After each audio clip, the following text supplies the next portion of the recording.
요한계시록 3장 17절 내가 말하기를 나는 부자라 부유하여 부족한 것이 없다 하나 내 공부한 것과 가련한 것과 가난한 것과 눈먼 것과 벌거벗은 것을 알지 못하는도다.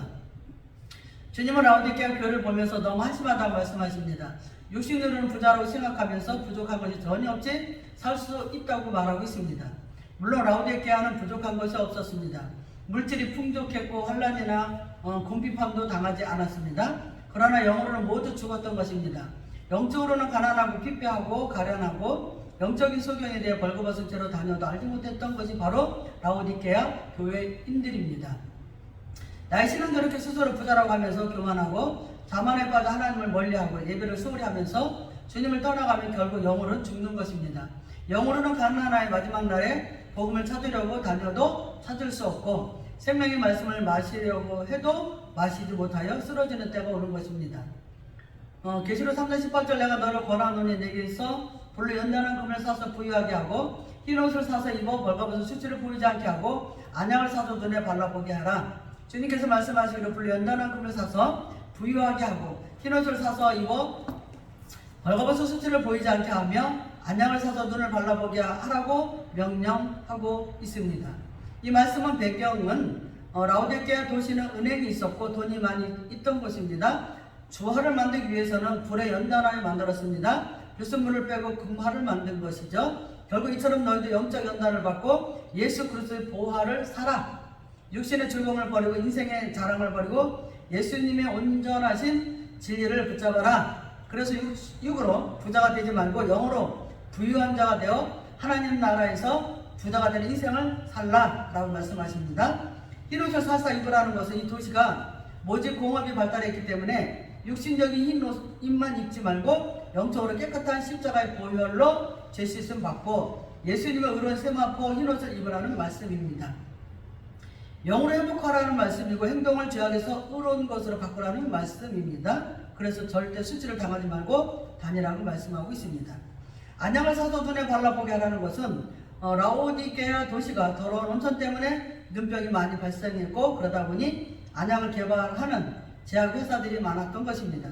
그래서 안약을 바르면 눈병이 나온 것처럼 너희가 영의 눈으로 보지 못하는 것을 육의 눈병을 안약을 발라보게 하는 것처럼 영적으로 보지 못하는 것을 치료하여 예수님의 복음을 깨닫고 잠에서 깨어나 온전하신 예수님을 바라보라는 말씀입니다.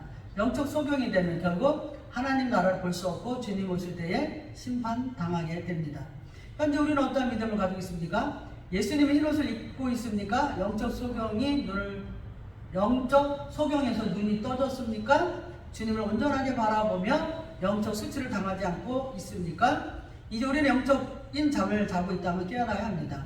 주님께로 돌아와야 합니다. 주님을 바라봐야 합니다. 라오디게아 교회에게 책망하신 말씀이 바로 오늘 나에게 하시는 말씀입니다. 계시록 3장 19절 물은 내가 사랑하는 자를 책망하여 징계하노니 그러므로 내가 열심을 내라 회개하라. 예수님은 무조건 심판하시는 분이 아니라 회개할 길을 열어주시는 것입니다. 책망하여 징계하시는 것은 주님의 신랑이 있기 때문이죠. 주님의 사랑이 있기 때문이죠. 자녀이기 때문에 징계를 내리시는 것입니다. 징계하노니 파이듀오 훈련시키다 교육하다 징벌하다 교정하다. 징계는 주님께서 깨어나라고 교육시키는 것입니다. 잘못된 것을 교정시키고 반복적으로 훈련시켜 다시는 잘못된 행동을 하지 못하도록 하는 것이 징계입니다. 반복 훈련을 받으면 몸에 습관이 들기 때문에 어떠한 상황에서도 반복 훈련된 행동이 나오게 됩니다. 우리가 의로운 행동을 주님으로부터 훈련받으면 죄악 가운데서도 의로운 행동이 나오게 되지만 죄악에 물들어 있으면 죄를 지을 수밖에 없습니다. 우리는 주님의 십자가 복음으로 훈련받고 연단되어서 오직 주님의 이름을 높여야 합니다.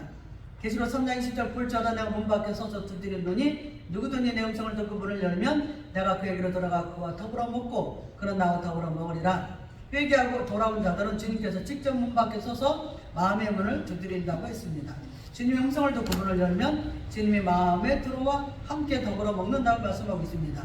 주님께서 양은 자신의 음성을 듣고 따라온다고 말씀하십니다. 주님의 음성을 듣고 문을 열어주면 주님이 평생의 말씀의 꿀을 먹여주시는 것입니다. 이것도 영으로 깨어있는 자가 문을 열 수 있습니다. 늑대의 음성에 문을 열면 죽는 것입니다.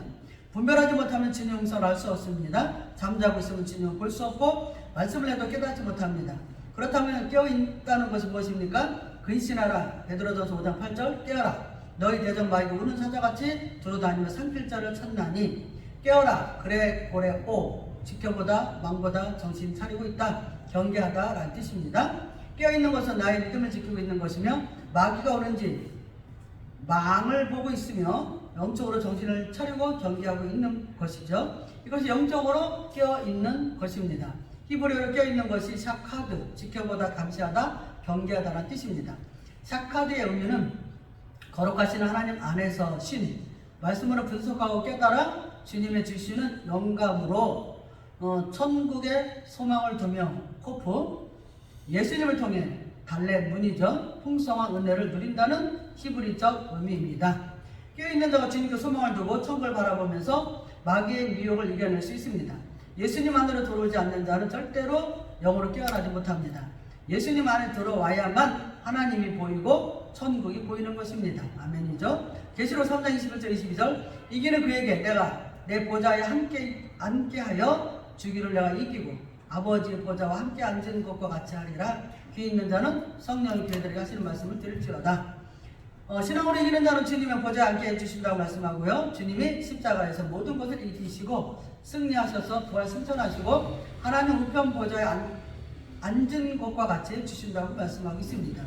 영으로 승리한 자는 하나님 보좌에 앉히는 영광을 얻게 될 것이라고 말씀하십니다.